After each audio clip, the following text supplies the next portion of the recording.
Ladies and gentlemen, I ask that you stand at this moment while we have the invocation of Pastor Patrick Jones of Good Hope Baptist Church of Paris, Louisiana.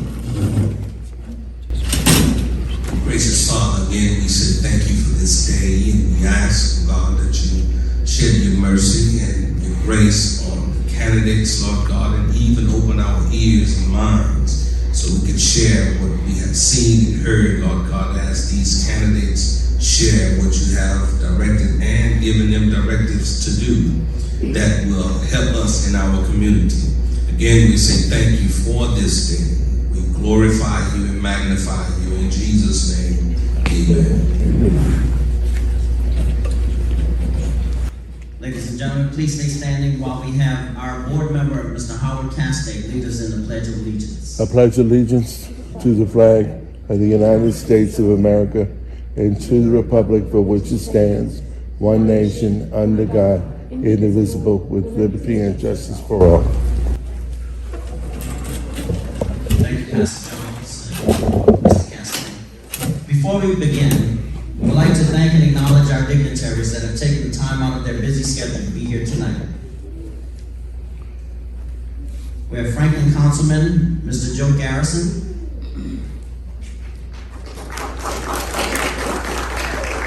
We have Baldwin Mayor Pro Tem Herbert Bell.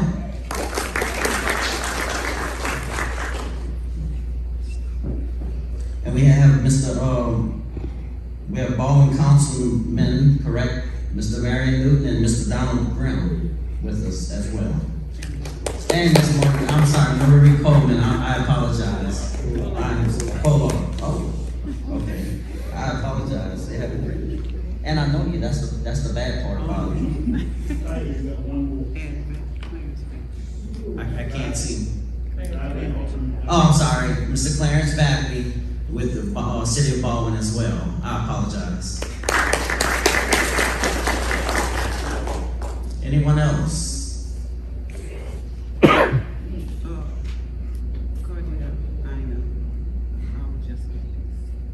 Okay.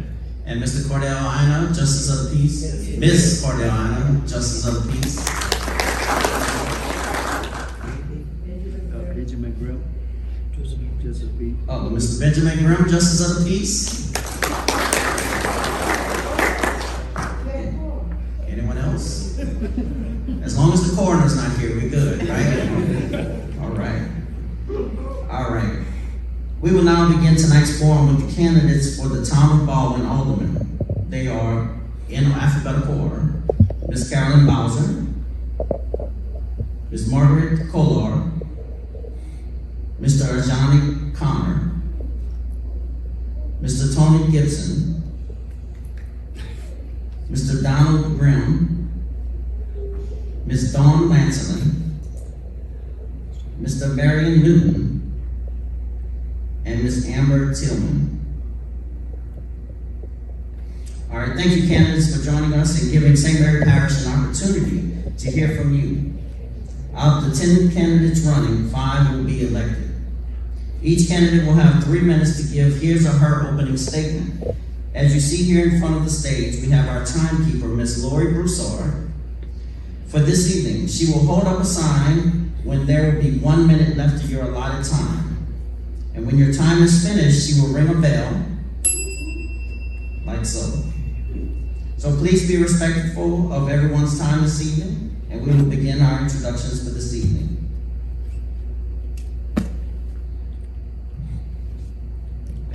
All right, we will begin with Ms. Bowser. Ms. Bowser, you have 3 minutes. Thank you.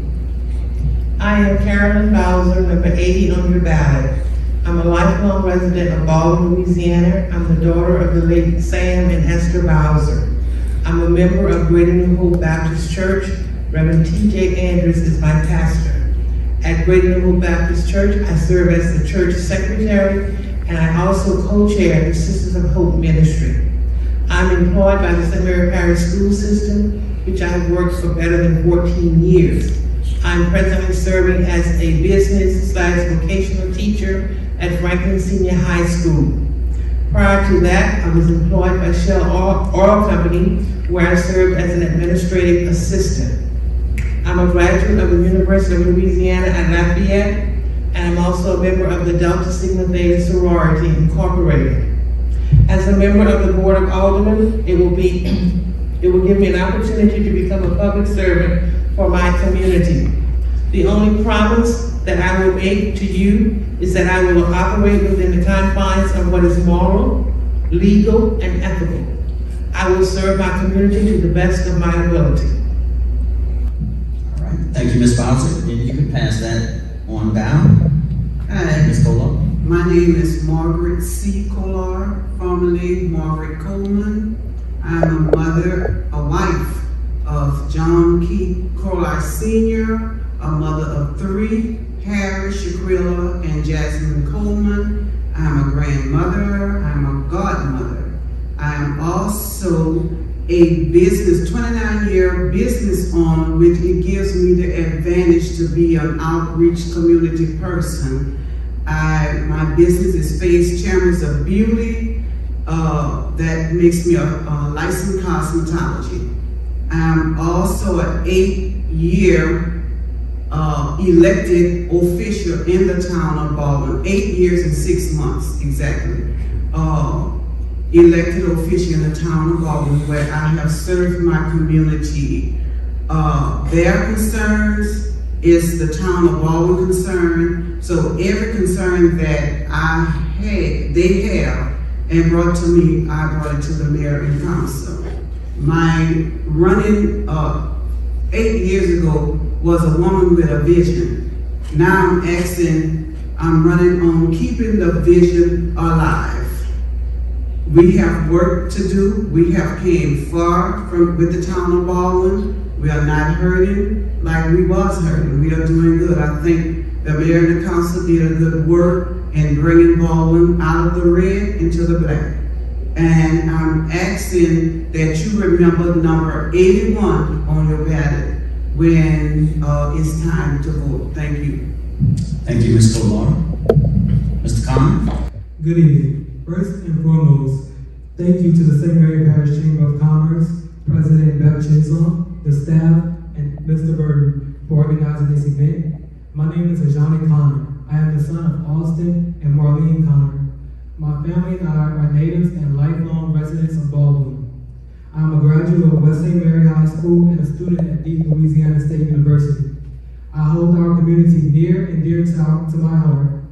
Much like many of you, it is where my roots and my family ties lie. I am running for alderman because I understand the issues we face and can be a part of the solution. I have worked to create a vision and an actual plan for our community. Our community needs young, innovative, bold, and dynamic leadership. We are at a pivotal point in determining the course of our community for years to come. It is my belief that we need equal representation within our town, and we need to work together to progress. Albert Einstein once said, continuing to do the same thing and expecting different results is the definition of insanity. The time for change is now. Change can't wait, so neither can I. Thank you. Thank you, Mr. Conner. Mr. Gibson. My name is Tony Gibson, 83 on the ballot. I'm a lifelong resident of Baldwin. I served in 2014 to 4 years. I can't remember, but I served on the board.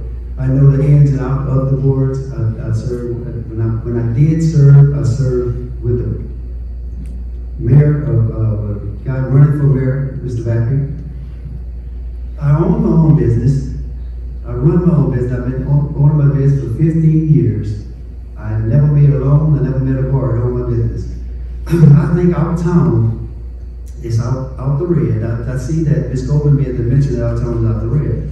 But if it had a little better management to the town, we could go further than that, further than out the red. We could make great steps if we had great management. My company is Economy Repair. And at this time, I think that's a great slogan for it. There's the economy and let me repair the town. Let me be a part of the repair of the town. Again, my number is 83. I hope you vote for me. Thank you, Mr. Gibson. Mr. Grant. Good evening. First and foremost, I would like to thank the chairman for having this forum that is very much needed. As I mentioned, my name is John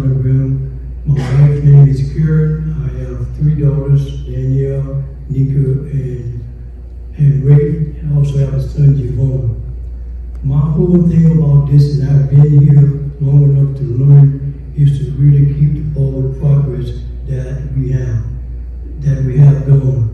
And I'm standing on updating, I'm standing on fighting, standing on developing, I'm standing on encouraging, and all that for the betterment of the community. This has never been about me. It always been about the backbone of the great leaders that is involved.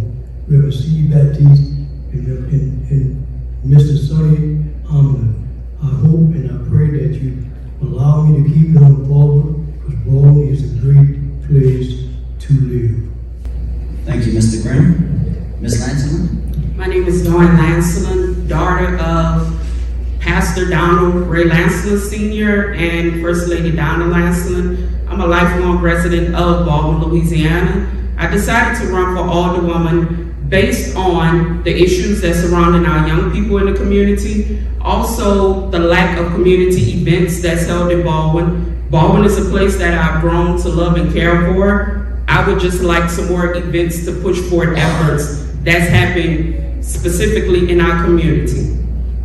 Thank you, Mrs. Lancelin. Mr. Newton? Good evening, and thank the council for having this forum. My name is Marion Newton. I'm a lifelong resident of Baldwin. I'm the son of Herbert and Laris Newton, who are also lifelong residents of Baldwin. I have two children, Brady and Megan. I'm married to Cynthia Burke Newton. I'm retired from Trans-Canada Offshore after 25 years, and I was a police reserve officer for 20 plus years. And I also need to stress that Baldwin needs to keep moving forward. In the 4 years I've been an alderman, we've made great strides, and I plan on continuing. Thank you. Thank you, Mr. Newton. And Mrs. Tillman? Good evening, my name is Amber Richard Tillman. I am the daughter of the late Clayton Richard and Virgie Richard. I'm a native and a lifelong resident of Baldwin, Louisiana. I'm a recent widow. I'm a mother of 4 handsome sons, Dalen, Cedric, Cameron, and Jaden. Unfortunately, over the past years, it seems as if some of our core values, which were once revered, are a thing of the past in Baldwin. It is my desire in running for Alderwoman to be a bridge that unites Baldwin as a whole. A bridge that is dedicated to closing the gap between our elders and our youth. One that brings back the true meaning of what Baldwin always meant to those who were and are still privileged to call it home. I have also been privileged to have the best mentor ever, my father, the late Clayton Richard, who was a proven advocate for the citizens of the town of Baldwin and its surrounding areas. I truly believe that I was purposed for a time such as this. And my passion for the people is what drives me to believe that change is possible when we all unite for a common cause. So remember me, Amber Richard Tillman, number 89. Thank you, Mrs. Tillman. The St. Mary Parish Chamber invited the public to submit questions prior to this evening's forum and has accepted questions from the public upon entry tonight as well. Due to our allotted time, I will pull only 3 questions at random this evening. Each of you will have an opportunity to respond. I will repeat each question 2 times if needed, so please just ask. Each candidate will have a 2-minute time frame to give their answer, so please understand that we know 3 questions is not many, but we invite the candidates to take all of the questions submitted and answer them using social media outlets and separate in person leading up to the election. Again, candidates, you will have 2 minutes to respond. When the bell rings, your allotted time has finished. Let me grab the microphone.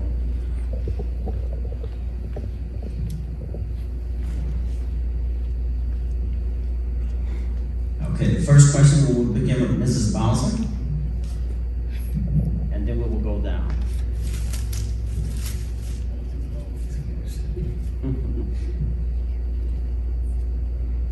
All right, I'll read the question to you twice. Okay. And then we'll go down from there, okay? Okay. What is the council offering to potential businesses wanting to come to Baldwin, and what would you suggest? So again, the question is, what is the council offering to potential businesses wanting to come to Baldwin, and what would you suggest? Okay, I don't know what the council is offering to potential businesses. I can only assume that they are recruiting, they are searching the area, this area, surrounding areas, and looking for businesses to come to Baldwin. I would do that. I would search the area. I would look at the local area in Franklin, Jeanerette, and see what they're doing to draw businesses into their town. And I would probably copy that. Okay, thank you, Mrs. Bowser. Mrs. Kolar? Okay, You need to repeat the question. Would it be easier if I repeat the question for everyone? That way I give you time to. So, and I'll take out council. So, what would you offer to potential businesses wanting to come to Baldwin, and what would you suggest? business that would like to come to Baldwin, I will offer them safety, security. That's why it's most important that our police department will be up on an upbeat. Another thing that I would offer them, that we are a small community that's looking for businesses that want to come to Baldwin to make a difference in our revenues. What I will offer them, I will offer them the best services that we can because of the lack of, and this is something we shouldn't say, that we are broke or we're lacking money, because that will run businesses. But the safety to making sure that if they're bringing a business, better quality homes, we should have better quality homes to offer them in case they want to move into our area, and have quality schools. Thank you, Mrs. Kolar.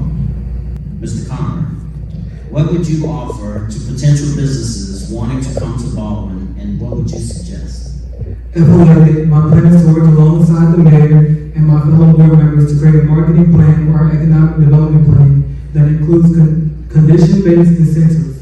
For instance, businesses who commit to our community can receive property tax credit or abatements, job creation tax credits for employing people from our community, or performance-based tax credits. We can credit or reduce taxes for these businesses while still bringing in significant revenue for our town.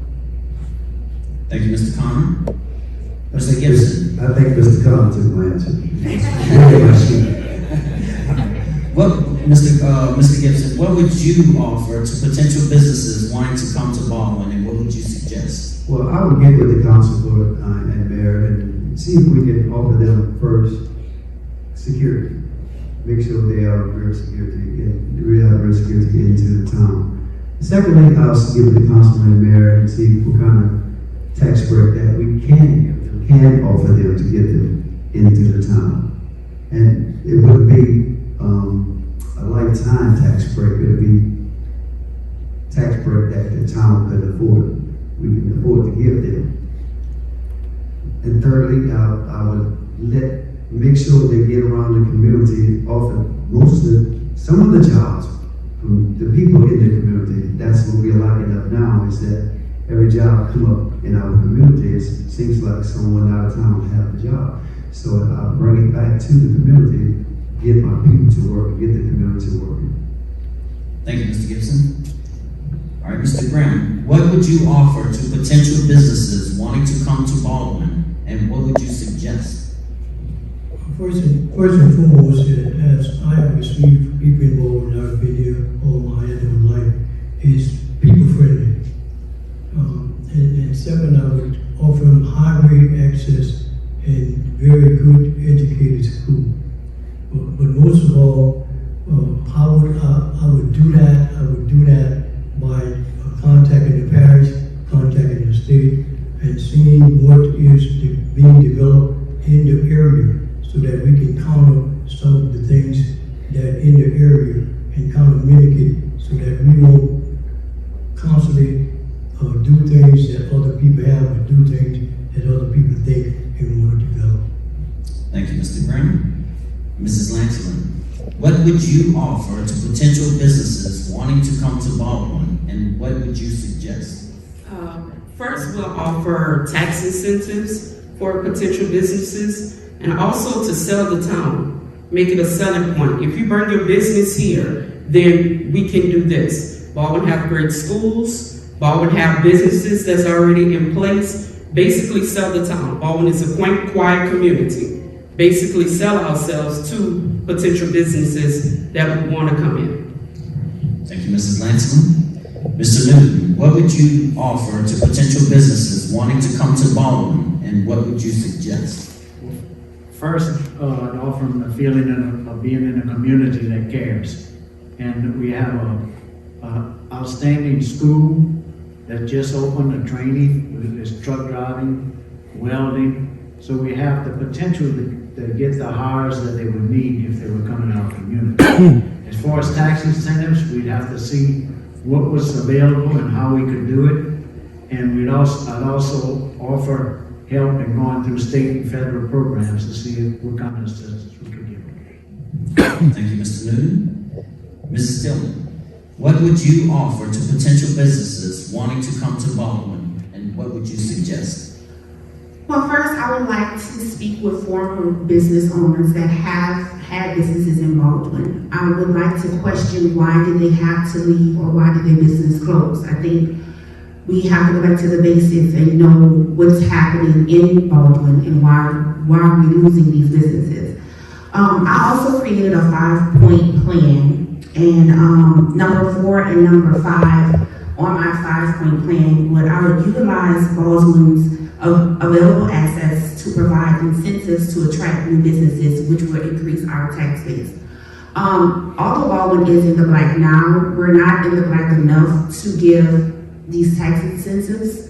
I don't feel that we're comfortable. We don't have 6 months of revenue to say, I can offer you this to come into the town. I think we need to build up a 6-month revenue so that we can be completely safe, even though we are in the black. We're not that much in the black. I think we're in the black by $112,000, which is not much, because it does not cover our total expenses for the town for 1 month. Also, I think it would be good to revitalize Baldwin, clean up the plotted properties, and make Baldwin the cleanest city again. I know once we took pride in being the cleanest city, and people wanted to visit us because we were considered the cleanest city. So I think we need to revitalize Baldwin, take a look at some of our neighboring communities in towns, such as the city of Franklin, and look how they have been revitalizing their main street areas. I think that would be a starting point for us. Okay, thank you, Mrs. Tillman. All right, thank you, candidates. We're going to pull question number 2. We can pass the microphone down to Mrs. Kolar. She's going to start the next round.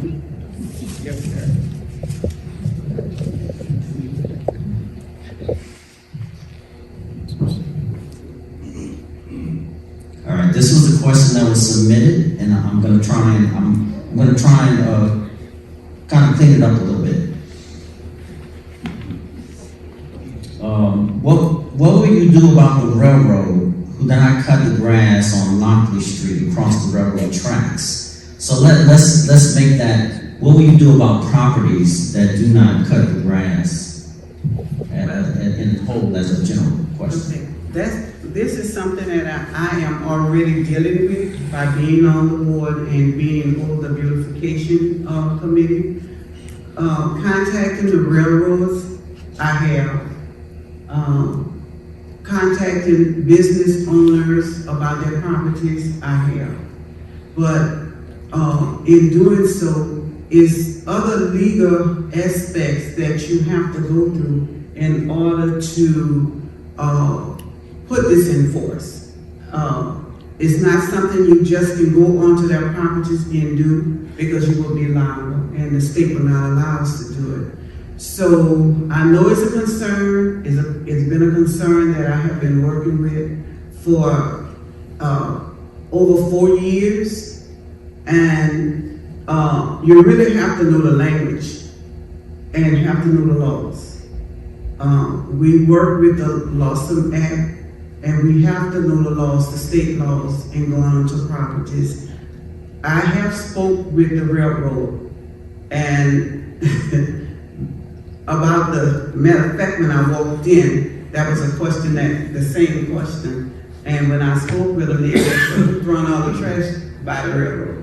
So, you know, it is complicated, and I know the homeowners are upset about the railroad not taking care of their properties, but this is an ongoing thing, and believe you me, it's not going unnoticed.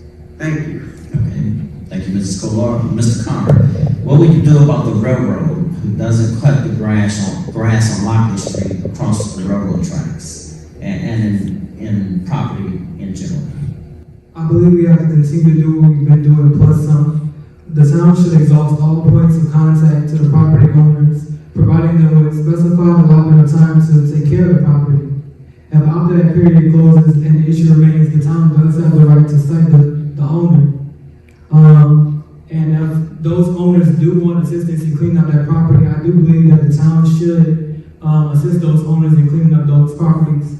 Because it's one of our core values, and I think that the town should continue to uphold that value, especially our leaders.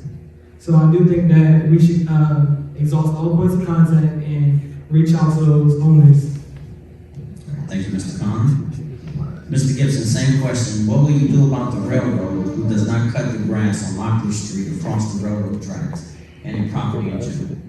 I will get with my mayor, becoming mayor. I will get with my board, council board, and I'll see if we can pass an ordinance that we can go out and find these people.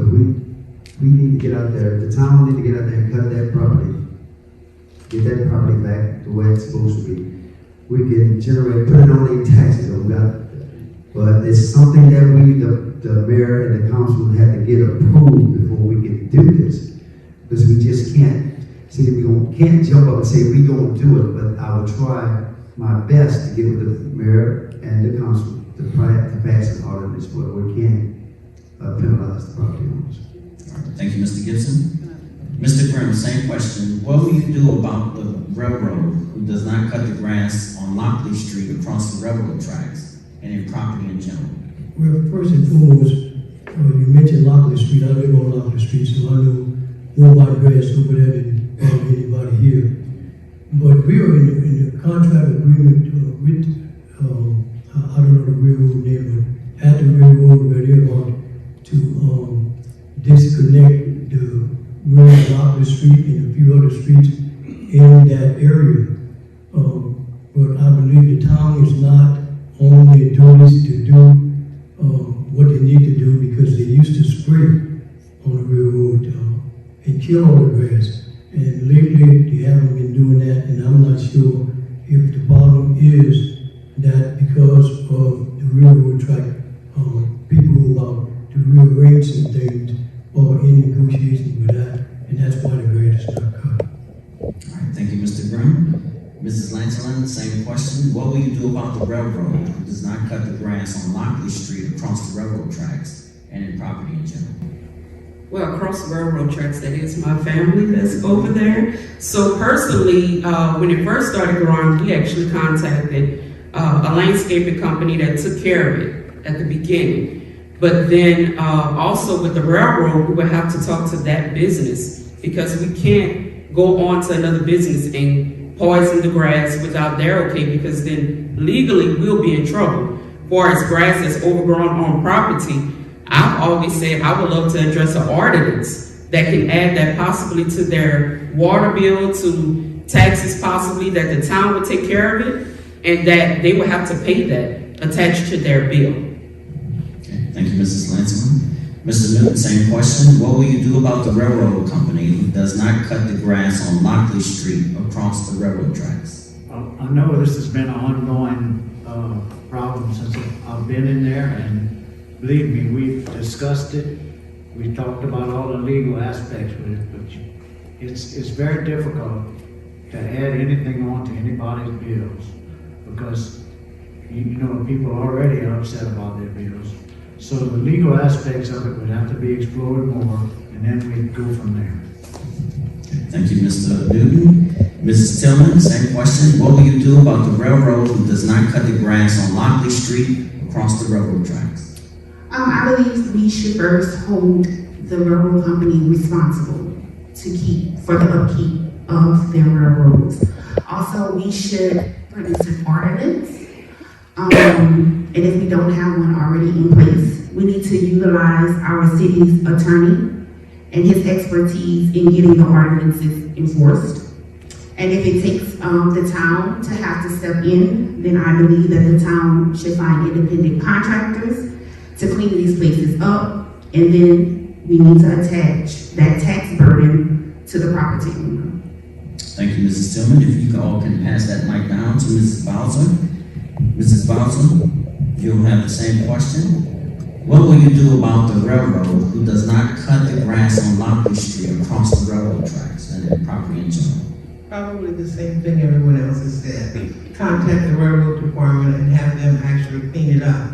But if you're also speaking to blighted properties, and you said properties in general, my answer is the same as most of the members on the panel.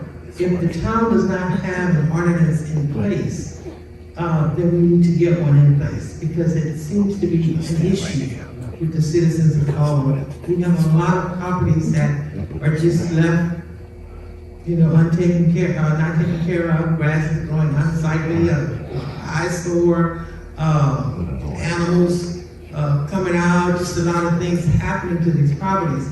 So it would be to us to push for some type of ordinance or something that will make the owners of those properties pay for the cleanup. Either they clean it up or the town will clean it up at a cost that will be tacked on somehow to their taxes, town taxes, or water bill, something, I don't know, but somehow make them liable for the cleanup. Okay, and I believe we have a rebuttal in here. If anybody who has a rebuttal question answered, you will have 1 minute for a rebuttal. So we do have a rebuttal from Mrs. Kolar. Being on the board, and this is the field I work in, and I'm hearing we need to put it on their taxes. Taxes are already not being paid in Baldwin, so we still have a problem. We cannot, and it's state, we cannot go onto the properties unless we have it worded, and unless the property owners give us, not even giving us permission. Everything is bottled out. So this is something, is an ongoing thing that we are working with. We are trying to get the language right in order to be, and then it costs the town money.